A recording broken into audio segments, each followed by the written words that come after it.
In the Green Book by Elizabeth Rogers and Thomas Costigan on page 1, they stated that there are about 1.6 billion homes throughout the world and about 100 million in the U.S. alone. Think about if all of these homes did simple tasks around the house to help save our environment, how much better our environment would actually be. Do you realize how much trash you throw away each day? I know from a personal experience that our family goes through a large kitchen trash bag a day, and sometimes even more. What about water and energy? Do you ever think about conserving them? These are things to think about when we are trying to save our environment.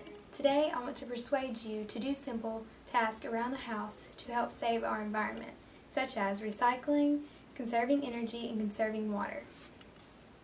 First, let's look at recycling. Many people have the common question, paper versus plastic, which should they use? Both are okay to use because they both can be recycled. However, our world, of course, has come out with something even better than having to choose from paper and plastic. We now have reusable bags that are made of cloth. Stores are now offering these for sale, and some offer them for free, that you can take home your groceries or other shopping items with you, and then the next time you shop there or at other stores, you can take them with you and reuse them. In the Green Book by Elizabeth Rogers and Thomas Costigan on page 2, they stated that if everyone in America separated their trash, we could decrease the amount of trash that goes into landfills by 75%. This is an alarming amount of trash. We should have separate bins or trash bags in our house for plastic, paper, aluminum, and glass.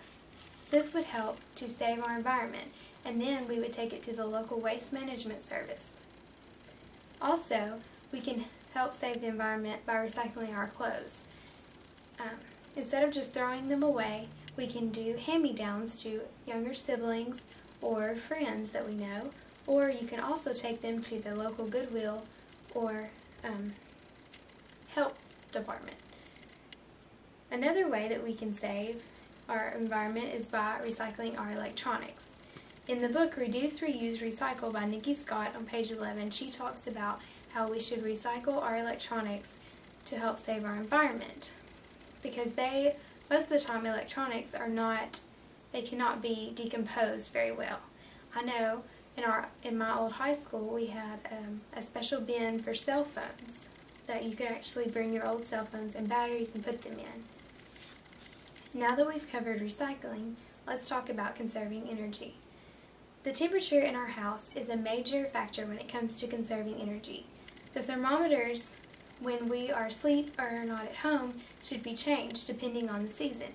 In the winter, we should turn our thermometers down a little bit, because when we're not there, we're not realizing that we need it. Also, vice versa, in the summer, we should turn our thermometers up a little bit. Also, we need to remember to dress appropriately when it comes to conserving energy. You wouldn't want to wear a short-sleeved shirt when it was cold outside, and then once you came in, have to crank the heat up really high just to get warm.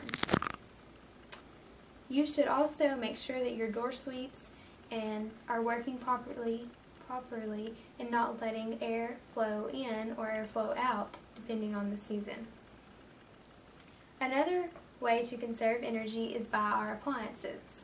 Our appliances probably use the most amount of energy in our house. In the book It's Easy Being Green by Chrissy Trask on page 89, she states to unplug our appliances when they are not in use. If we remember to do this, we will save energy and help save our environment. In the Green Book by Rogers and Costigan on page 4, they stated to clean your microwave frequently.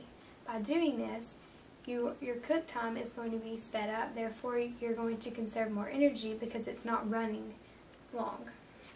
Now that we've looked at conserving energy, let's look at conserving water. Our kitchen is probably the #1 room that takes up most of our water. Think about your dishwasher. Do you wash full loads of dishes in your dishwasher or only partial loads? You should be washing full loads if you're running the dishwasher. If not, then you should consider drawing a dishpan of water in the sink to wash just a few dishes. In the Green Book by Rogers and Costigan on page 5, they state to change your refrigerator filter very often. when it needs it. This way, you're not buying as much bottled water at the store. You're going to have fresh water available to you whenever you need it. Another major room in the house is the bathroom. You should remember to take shorter showers.